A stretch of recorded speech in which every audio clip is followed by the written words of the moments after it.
Cool. All right. So we're gonna start off with very simple questions. Okay, sure. Full name. Aryani Ong. Nice. When and where were you born? So I was born in Denver, Colorado. Nice. Looking at you can't. Camera. Camera. It doesn't matter. You want to ask some questions too? Yeah, so what are your earliest childhood memories? So my earliest childhood memories. Well, one of them is actually watching TV. There was a show called The Romper Room, and it was like a classroom with all these children who would come and gather. And before they started, this woman would come with a huge lollipop, you know, the kind that are kind of braided around and around. It was like massive.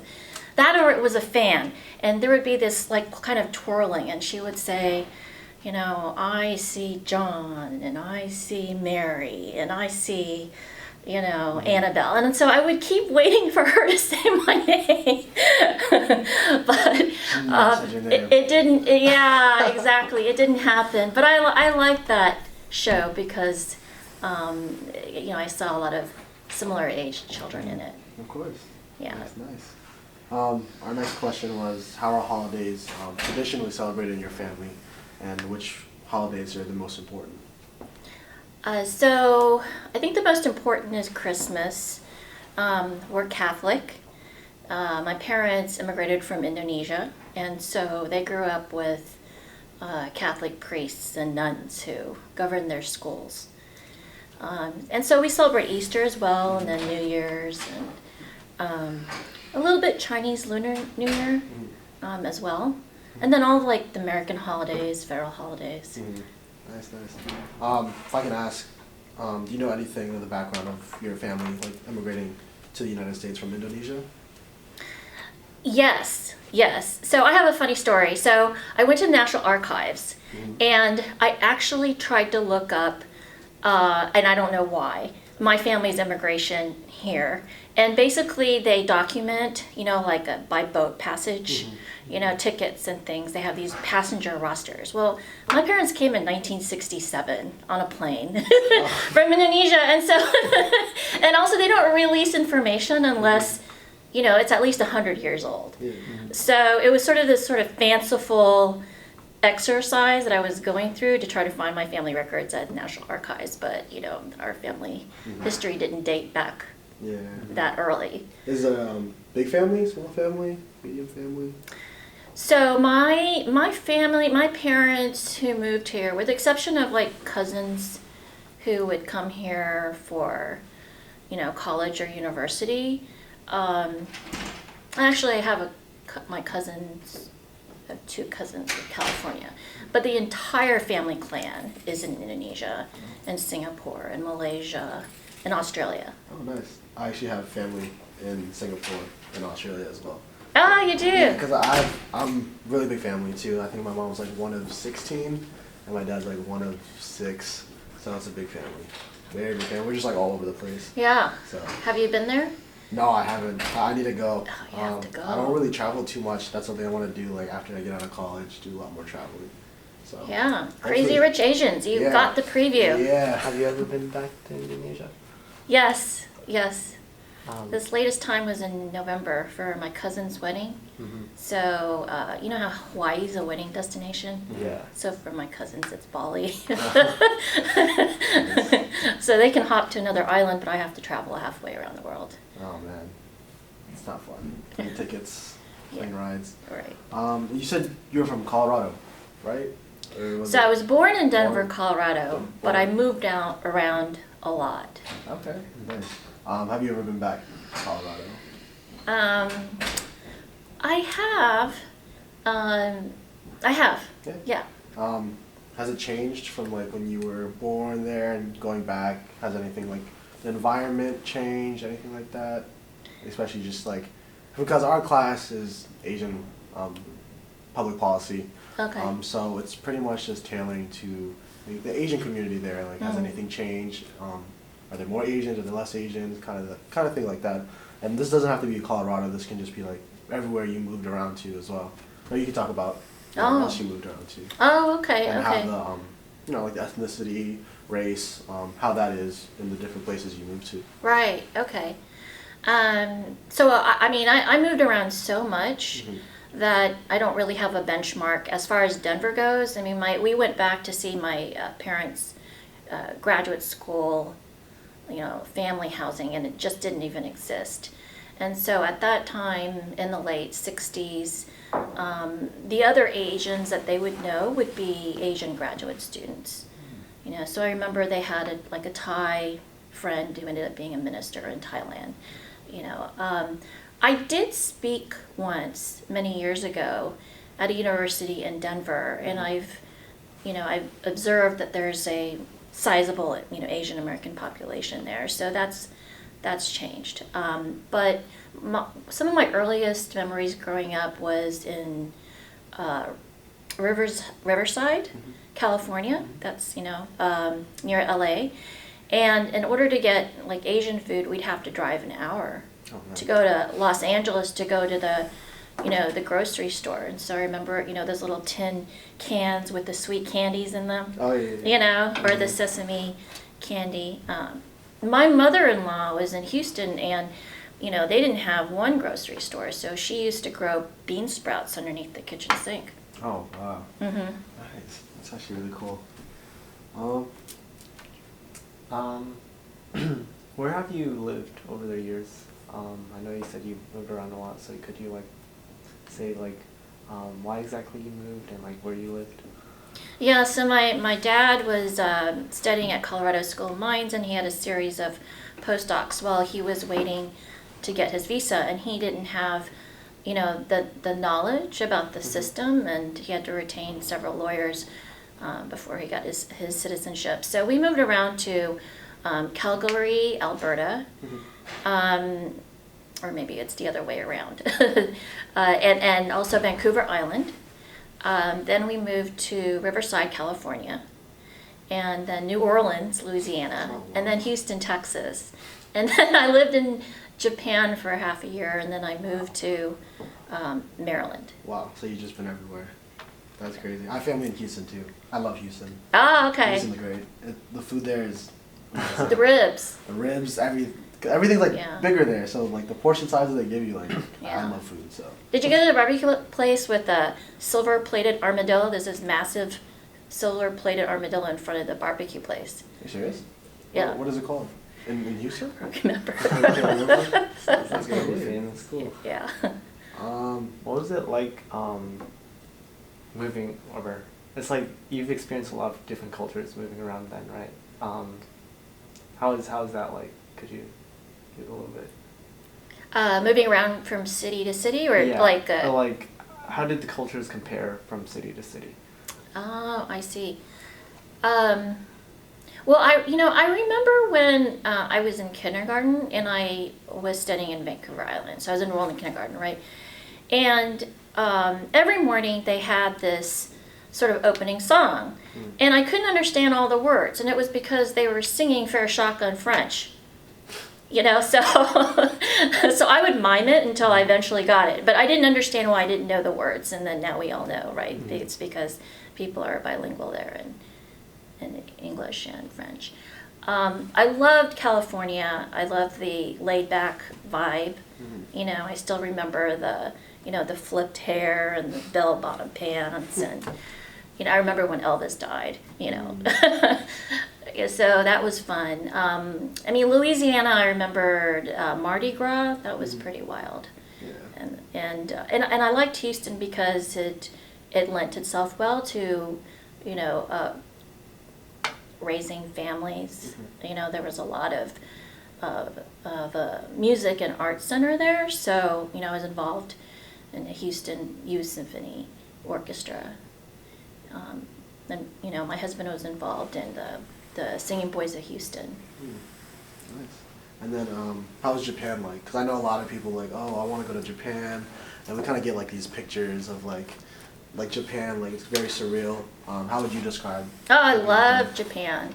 Yeah. I was fascinated with Japan. Everything about it, even the toilets, Really? and the little button panels. you know, and the problem was I couldn't read, Uh-huh. so I'd mess around with the panels, and I did that, and then the water would like shoot in this trajectory, and then I heard this woman scream in the stall next to me, Oh. and I rushed out, and she rushed out, and we kept bowing to each other and saying "I'm sorry" in Japanese.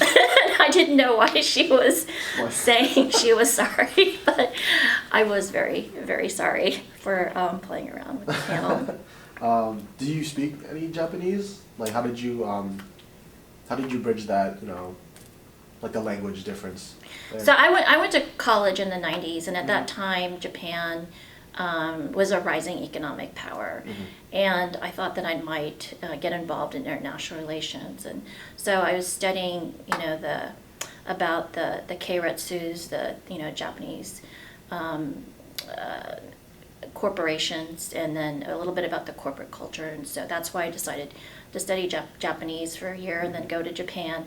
And I quickly learned, and especially after meeting Americans who had been there for 10 years, that was a very, very difficult language, and not having grown up learning like the Chinese characters, I thought it was really challenging. So I only got so far in my language abilities with Japan, but because my whole family network was in Indonesia and I'd go back there often to visit grandparents, then passively I had more of a passive fluency in Bahasa Indonesia, and also the dialect of that island, which is Java. That's where the capital of Indonesia resides. It's Jakarta.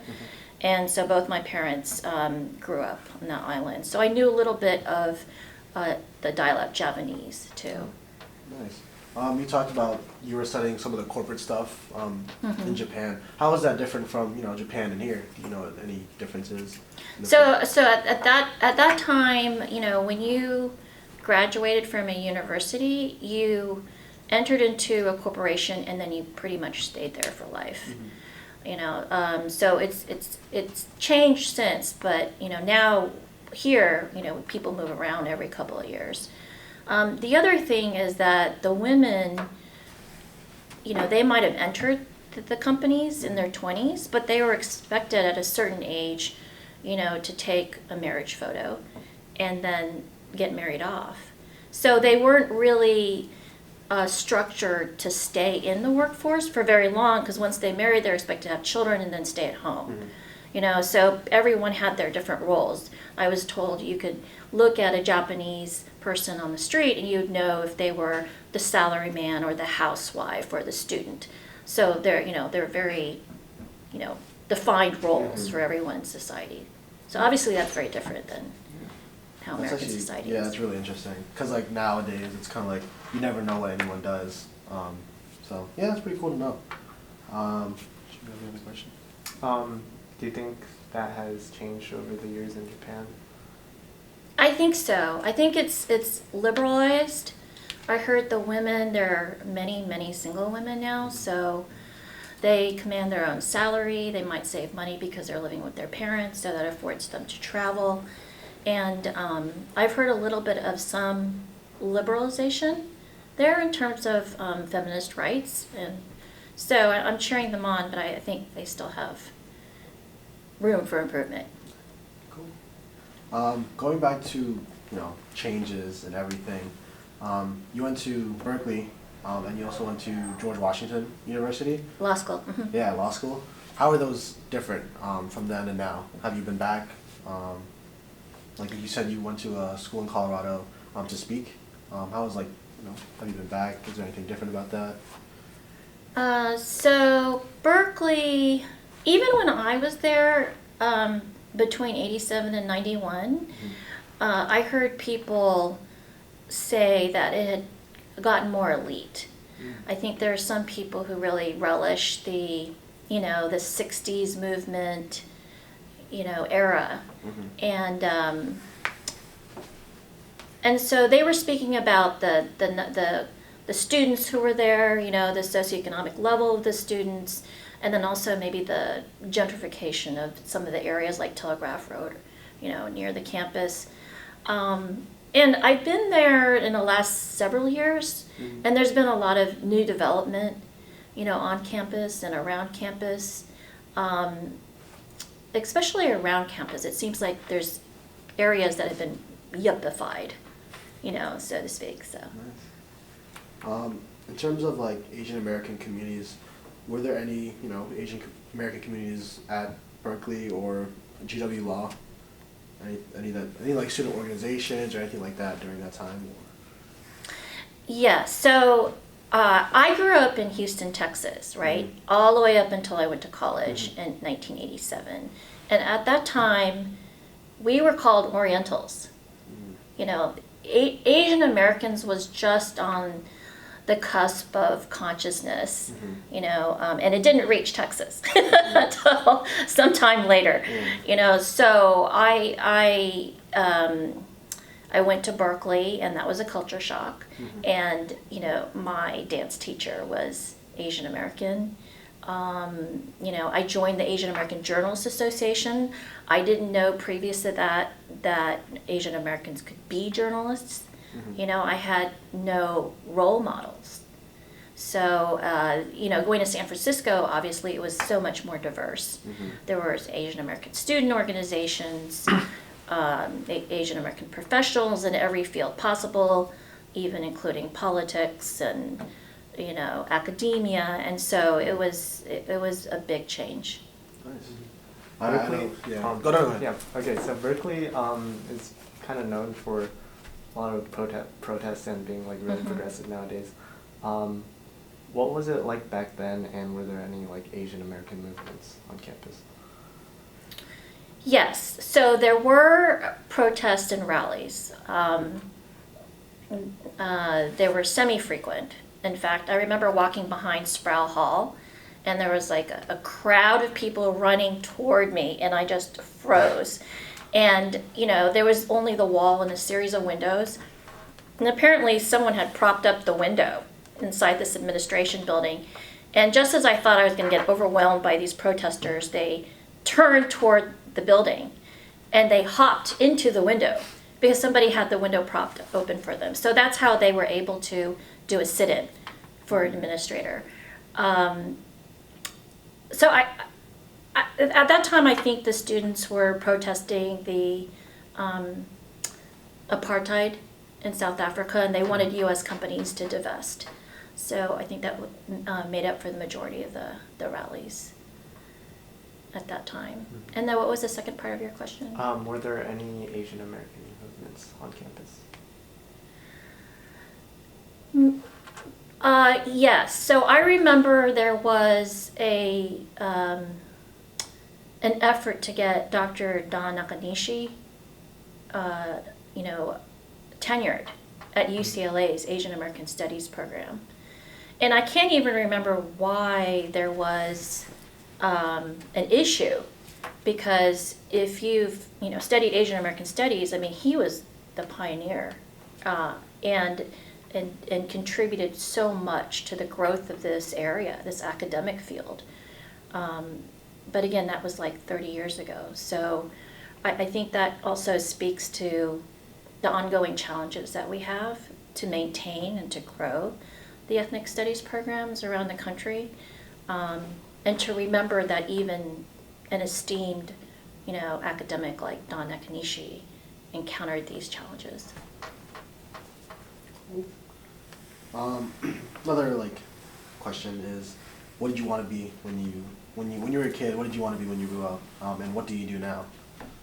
So I have an origin story, Okay. and I mentioned that I grew up in Houston, and I was watching TV, and there was an interview, and I saw this young Asian American woman, and she was very eloquent, and she was sitting with these other white men commentators. She didn't look like my mother, she didn't look like my mother's friends, and she was relating this story about a Chinese American man who had been beaten to death because he was mistaken as Japanese. So this was the Vincent Chin case. So it must have been like 1982, 1983, and I was a preteen, and I felt like my whole world just sort of started to close in on me, because I realized that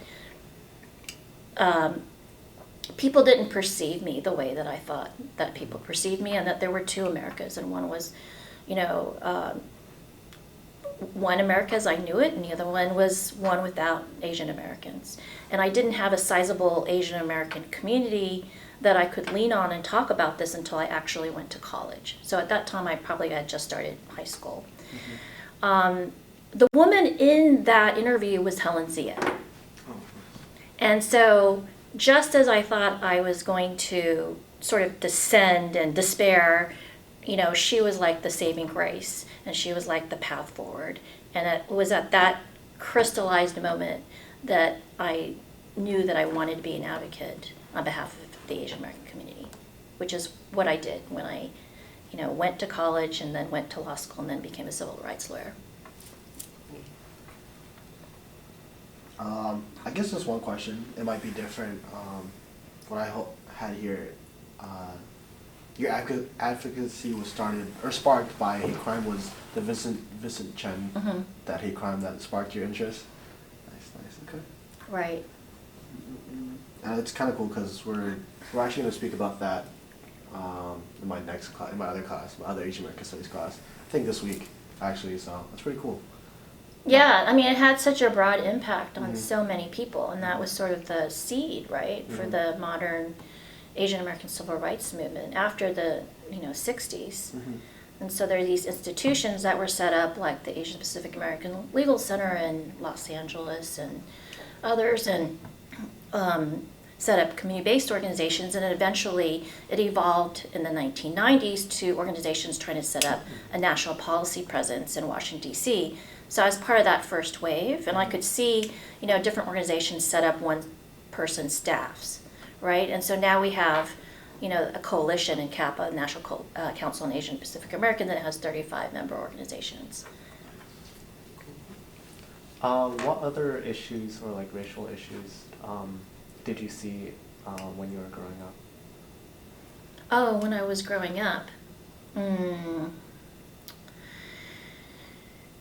Well, obviously the Vincent Chin case impressed upon me, you know, hate crimes. I saw, you know, a series of microaggressions, you know, discrimination due to my parents' accents. You know, I saw that in like a retail environment, especially. Playground taunts, you know, sort of the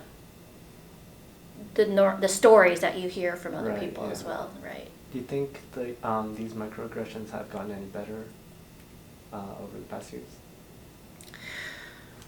So I would have said yes before 2016, but it seems that people have felt emboldened, you know, to come out and to be more explicit about their intolerance. So I'm realizing in, you know, certain parts of the country, and maybe not even in the like coastal cities where it's diverse, even there you see some people, so, you know, might have like suppressed it and then feel more emboldened now to engage in these overt, you know, racial taunts.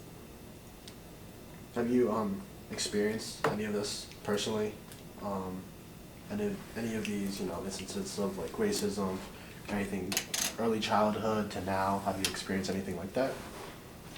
Yeah, I mean the playground taunts. You know, it's the pulling of the eyes, you know, toward the side of your head, and saying, you know, Japanese, Chinese, Japanese, you know, that kind of thing. Do you have any other questions? Well, not off the script, so. Yeah, we're not. What do you think was your most impactful work or case or anything? So I can think of several, but I'll speak about something that's more recent. So now, you know, we're experiencing an impact on Chinese Americans because of, you know, tense U.S.-China relations, and that is more acutely felt in the Chinese immigrant community by people who work in science or, you know, deal with sensitive materials or receive federal grants, or Chinese Americans who are in the military. And for several years, the organizations, civil rights organizations and community-based organizations, and also CAPAC, the Congressional Asian Pacific American Caucus, have called for, meetings with federal agencies and or independent investigations. And, we didn't really get opportunities to have meaningful engagement. And so the FBI felt like a fortress. Well, the end of 2000, in the fall of 2018, I was able to bring out the head of the Counterintelligence Division, the New York office, which is the largest counterintelligence office in the U.S., to come address a national audience of Chinese American immigrants at a conference. And it was a pretty eye-opening event because at the end of it, he said, why didn't we do this before? And, it felt like we had pulled back the curtain. I learned a lot. The audience learned a lot. And it spawned a number of other community forums around the country where we would also invite representatives from the regional FBI field offices, U.S. Attorney's Office, and then we'd have community leaders and IP lawyers and defense lawyers in a panel. And so, that dialogue is so very important to understanding each other's perspective because it's very polarized at the moment. Are there any other cases or any other? So other moments, I represented the U.S. During a civil rights delegation that traveled to Geneva, Switzerland, and we addressed the UN Committee on to eliminate racial discrimination. And so everyone had different topics, to speak about. Mine was about U.S. anti-hate crime laws. Others were like the death penalty, or I can't think of what the other subject matters were at the time because it was so long ago. But what impressed me about that was that I was among people, that you hear about in the news or in the history books, and it was just a privilege for me to to see them, especially since some have passed on. Mm-hmm. And they weren't all Asian Americans. Mm-hmm. It was a diverse crowd.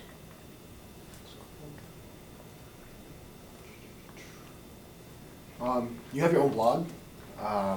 Did you want to talk about that? Anyone that doesn't know anything about it? Okay. Thank you. Everyone in our class is going to be watching, so. Okay. Thank you for the opportunity. So, I've been a civil rights, lawyer, and I recognize now the significance of storytelling. Mm-hmm. Stories are what give color, especially when you're trying to speak to a lawmaker about the need for amendments to a law or the creation of new law. So, and especially during this time where there's a challenge to the notion that diversity is our strength, I wanted to bring out, more diverse stories, particularly about Asian Americans. So to that end, I created a blog. I'm still launching it, so it's not, out and robust with stories yet, but it's 6huesblog.com. And the reason why it's called that is because I wanted to recognize all the different facets that make up me. Just as I see that for each of you, you are you have an outlook on life that is a prism of all your experiences, right? So for me, it's about, as a parent, as a civil rights advocate, as a nonprofit professional, as a woman, and so I want to write from that lens and also demonstrate that Asian Americans are also diverse in their perspectives and their experiences. I think that's really cool because I think a reoccurring theme for just Asian American studies in itself is, you're not a minor, right? No. So yeah, for our minor, I think all the classes is kind of just like, it's always storytelling. That's what all the professors say, like, oh, it's always about storytelling because we don't really get our perspective. When we go to high school, some of the stuff in Asian American history is like not there in the textbooks, or it's not really covered. So I think it's really cool for people like you, and just anyone else being an advocate for these Asian American students, you know. Cool. So yeah, going back just to provide her more resources of Asian American literature, which is pretty cool because I know for all the classes as well, we're always like reading. It's always a lot of reading, especially in Professor Park. I don't know if you know Professor Park. He just makes us read a lot of Asian American literature. What is your favorite? My favorite, I actually, because I took a Filipino Asian American Studies class. I forgot what the book was called, but it was about a Filipino American that came to the Philippines, and it just kind of follows his struggle. It's like it's blanking on me. It was a really good book, and it was kind of the template or the foundation for the whole class. Because in that class we talked about, you know, identity, what's it like to be, you know, Filipino in the United States, how people view us before, how they view us now. So I think it's pretty cool, especially because it's, you know, my ethnicity, you know, my being Filipino, but also taking all these other classes, learning about Asian Americans, Chinese, Japanese. It's pretty cool because, like, for me, it's just there's a lot of perspectives out there, and you definitely have to, you know, tune in your lens into certain perspectives so you can get a better understanding of the world and how people work. So I think it's pretty cool. I think that's something that Asian American Studies, and also like my major, kind of, it's a Canese major, but we take a look at like different perspectives on like sports. I think just opening up your mind to, you know, those ideas is pretty cool. And definitely Asian American Studies helped me with that. So Yeah, and I think it's really important to talk to people and understand their lived experiences, right? Like we all have learned about the Japanese American incarceration camps, but it wasn't until this one moment where I saw one of my law professors meet another Japanese Americans, and the first thing that they did was exchange where their families, you know, had resided during the war, which camps. And then immediately you think, oh my goodness, this is their point of reference. It's not like, you know, a family on the East Coast that says, you know, where did your family spend summers in the Poconos? You know, this was their lived experience. This is American history. So I think that we need to continue to help give wings to those stories so that people remember and also extract from them the lessons that should have been learned from those eras so that we don't repeat them again. Yeah, exactly. I find it kind of infuriating how American textbooks, when they covered the Japanese internment, they were like, oh, we just sent them to camps, and then the U.S. apologized for that. And they don't really go into any of the details about how badly they were treated. Like what Nash was talking about, all the cases that rose from their internment camps and how hard it was. Kind of in my other Asian American Studies classes, always Asian Americans were always seen as, you know, being submissive, but in reality we were always resistant to change, to what, you know, the U.S. has placed upon us.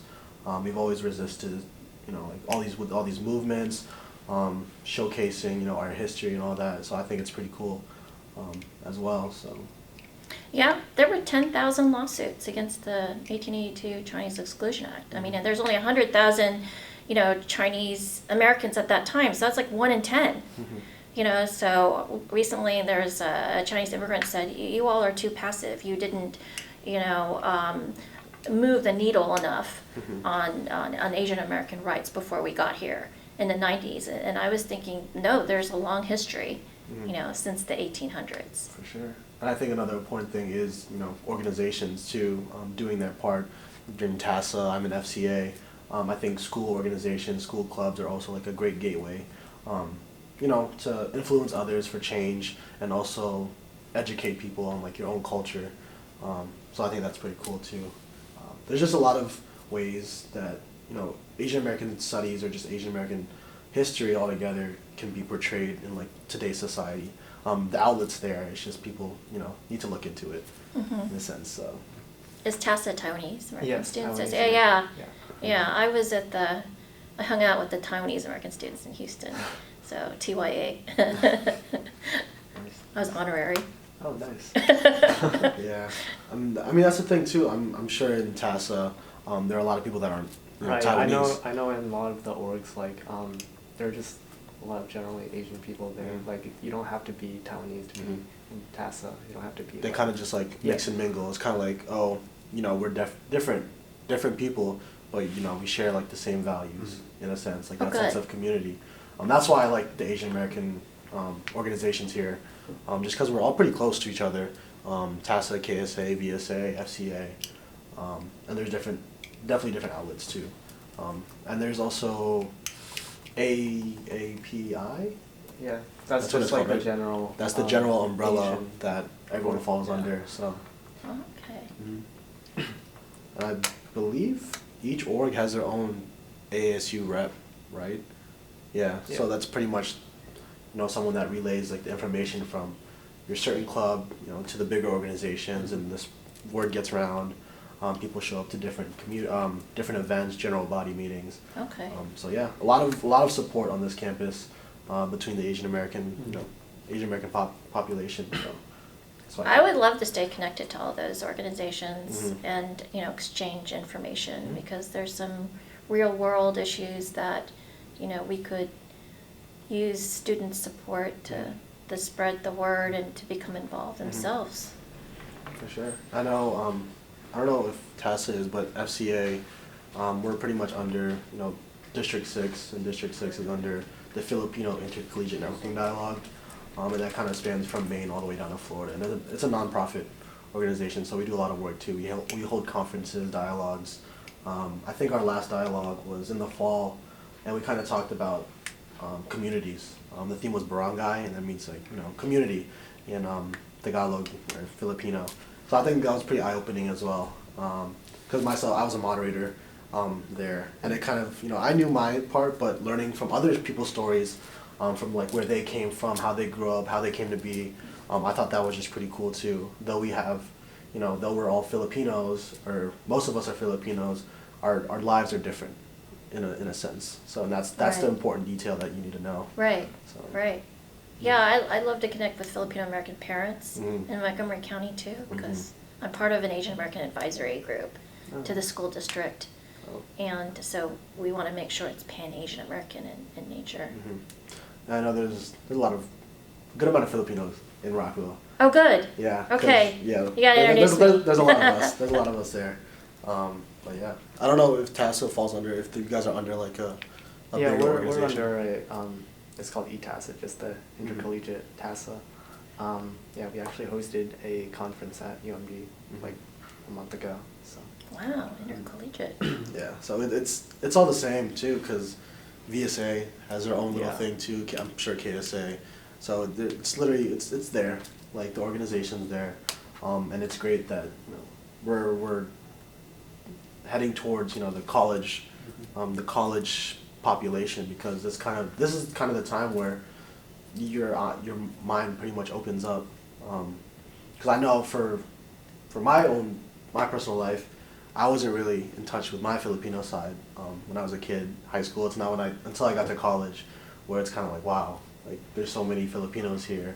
I feel like I'm at home, and I feel like having that sense of community is what pretty much the foundation of any like movement, any change that wants to be done. So.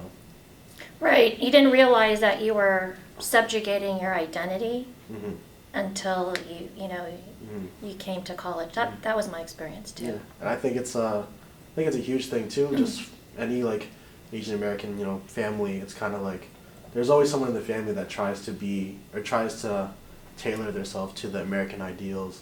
I know that was like a problem back in the day too, where you're kind of trying to assimilate into what the United States saw you as, or what you needed to be, and kind of lost their identity or like their culture along the way. And that's a reoccurring thing that FCA tries to nurture back into the Filipino students, is that it's fine, like you're Filipino American, but there's also that culture that you might not know about, and all these problems, all these issues in the Philippines that could be affecting you directly or indirectly, and you just don't know. So Did you learn Tagalog?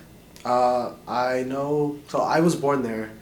I ended up understanding the language a lot more than I can speak it. I can speak it a little bit, but I can understand it much more. Mhm. Did you learn Taiwanese or Mandarin? Yeah, I know a little bit of Mandarin, but I'm not like fluent. So. Yeah. So when I was growing up, a lot of families elected not to teach their children Really? the parent language in favor of they were trying to assimilate Mm-hmm. Definitely. the children. And I feel like, because probably people saw that as like being, bullied. Like if you were speaking your own language in a school setting, you were kind of like bullied, or you were kind of seen as like the outsider. And parents didn't want their kids to go through something like that. So like, Right. speak English. Did your parents teach you? No, they didn't teach me Bahasa Indonesia at all. Mm-hmm. It's crazy. It's like we share the same, or we live the same life, but of course yours is much different than ours. But there's those instances where, not just being Filipino, Taiwanese, or Indonesian, like it's the same. It's kind of just how the world or how history placed itself. But yeah. I want to go back to your time testifying before the UN. How did you get to that point? How were you selected to? So I was working for the predecessor to what's now Asian Americans Advancing Justice, Asian American Justice Center in Washington, D.C. And we often worked in coalition with other civil rights organizations. So it might have been like the ACLU, Anti-Defamation League, the Lawyers Committee for Civil Rights Under Law, Human Rights Campaign, and so there was a selection of a number of people to represent certain issues. So I think I remember a Harvard professor who specialized in racial profiling. I remember another leader who spoke about the death penalty. There were so many. There was NAACP, I think Legal Defense Fund, litigators, and I don't know why, except for the fact that I was involved in the Anti-Hate Crime Coalition under that broader leadership conference on civil rights. Why I was tapped, but it was an offer, and so I accepted it and traveled with this small delegation. Cool. It also says here that you worked on trainings for teachers and administrators. What kind of training did that involve? So actually, that was just in the past week. Oh. I did do the one of the first cultural proficiency trainings on Asian Americans for Montgomery County Public Schools, in conjunction with a professor here at University of Maryland, and a former executive director of a Asian American youth organization called AALEAD, and then the founder of the Chinese American Parents Association. And so when we conducted this training, I was told by a woman who had been in the school district 15 years that she had never seen a training on Asian Americans. And this was out of the Equity Initiatives Unit, and they had trainings that addressed issues in other different communities, but there was none on Asian Americans. And Asian Americans comprise is 14-15% the student population, and about 7% of the teachers. So the time was coming, and when we did it, we met with people who were very enthusiastic about learning about it, but then it was also clear to me where the baseline was in terms of their knowledge of Asian Americans. And so we're still, working to distinguish between Asians and Asian Americans. And hopefully this training will be the beginning of a number of trainings moving forward so that we can reach a broader, audience, because that will help strengthen their awareness and also their support of Asian American students, because contrary to the model minority myth, the students have a lot of needs, even the ones that are doing academically well.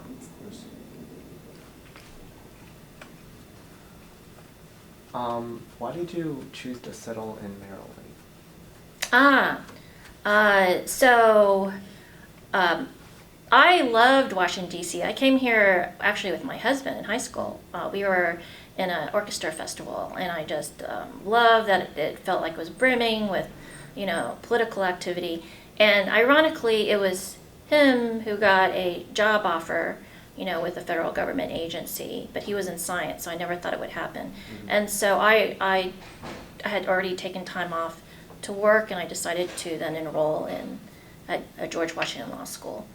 And we lived in Maryland because it was just, to live in the suburbs was just more economically feasible for us than living downtown DC. Mm-hmm. How has living so close to the nation's capital affected your career? Oh, it's wonderful. So, it's very reinforcing. Mm-hmm. I work, I might be doing briefings on the Hill with congressional committees, so that's just a metro ride away. All the national Asian American organizations are here. Other, government watchdog organizations, civil rights organizations.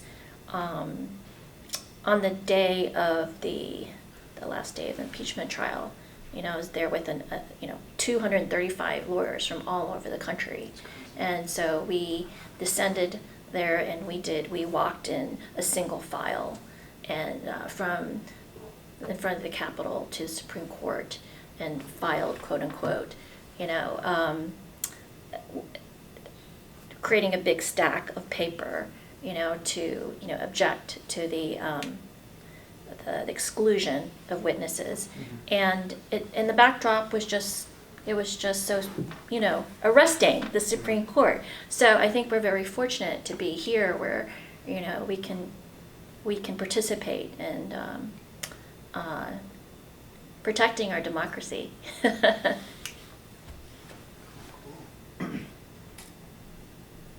you have anything? No. What do you value most about what you do and why? In my work Mm-hmm. life? Okay. Could be both. Could be Work both? life? Okay, Yeah. okay. So I think I value those small moments. There was a woman who called me from Midwest. She was the community leader out there, and she was one of those people, you probably know them, they're in a certain city, they're the go-to person to organize all the Pan-Asian American efforts. When something goes down, you call them. They know elected officials, they can organize people, on a dime, Mm-hmm. right? Well, she encountered microaggressions because of coronavirus. And, she would have turned to herself, but for the fact that she was the one in this situation, she didn't feel like she had anyone to turn to, so she called me. Mm-hmm. And so I could relate to that because, often being a community organizer, it's very isolating. You don't have a lot of support or people who are in the circles and working on the issues that you're working on. So to be able to, for me to be able to say to her, I can imagine, what you're going through, I think it made a difference for her, and it felt like it made sense of my own tribulations so that I could connect with her. So I think for both of us, it was good. It might be another community leader saying, I'm so glad I met you and got this advice, so now I can do, the organizing around this issue. For a scientist who calls because they've been investigated, it's trying to make sense of what is going on, in the geopolitical world, and what are their recourse. So I think it's those moments where I can see a direct impact that I feel satisfied about what I'm doing. I forgot about this since as the coronavirus has affected views towards the Asian American community, or like the Asian American community in general. So, I think that in a very simplified way, it brings out, what we all know is that, we need people to discern, between people. somebody who looks Chinese is not Chinese. Even someone who's coming out of China is not a carrier of the coronavirus. And so I think that we need to learn to break out of relying on these very oversimplified stereotypes and treat people like humans. Mm-hmm.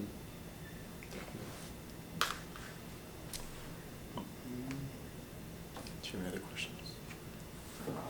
No? No. Yeah.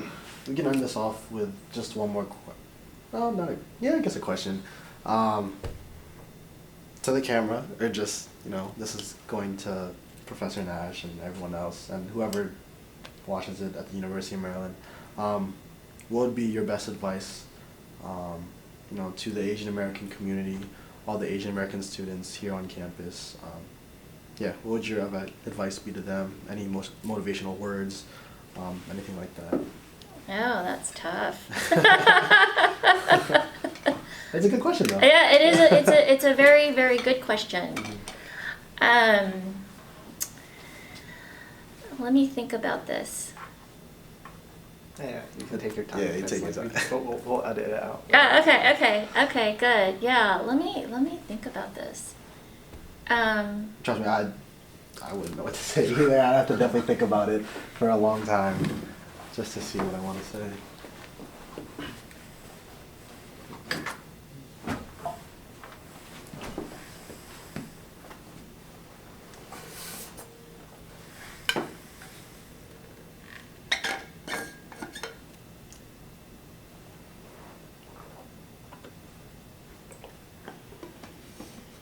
Yeah, okay. They're all good. Okay, so I want to thank Professor Phil Nash and my two facilitators here and everyone in the Asian American Ethnic Studies classroom for the opportunity to share my story. Because of the work I do, I'm very acutely aware of the challenges that we're facing with respect to having our loyalties challenged as Chinese Americans because of U.S.-China relations. And we know from history that there are times where there will be these conflicts between the U.S. and countries of origin, and that it will not end with this episode, but it will continue. And so while I would like to think that we celebrate our identities, our ethnicities, and our culture, that we also do reach out to each other in support of advocating, for federal government agencies, particularly those who are in the business of intelligence, to reform them in a way that is inclusive of a very diversifying, population in the U.S. and to make the government work for us so that we can be of the government. I know that people are very suspicious of the government, but to lose the opportunity, say, to engage, I think will, in the long term, not serve us. I know that as we grow in different generations, that people sort of integrate and move on to different issues, and like environmental justice or women's rights, and those are all wonderful to be the best that you can be. If you could reserve just a little component to help out, with the Asian American causes, that would also ensure that we have the strength in numbers, because ultimately, in politics and representation, that's what it comes to. The last message I want to say is that we are seeing a diversification of political views, so to speak, because of the rise in certain ethnic communities. And I know that it can be, challenging, whereas before we might have had the space, especially in the national arena, to be able to speak, in a fairly unified voice. And we can't any longer. And so I think that challenge calls for us to do some bridge building, and to take care with how we're characterizing those other communities, because they're also part of us, and to try to go into their space and to connect with them and to hear them out, and to listen to them and to find ways where they can, voice their concerns, but not at the expense of the dignity of others. And I think overall, even outside the Asian American community, that's our challenge, right, with the other side. But that's happening inside our own community too. So I hope that people will sort of take on, that challenge as well as being bridge builders. Great. Nice. Right. Thank you so much.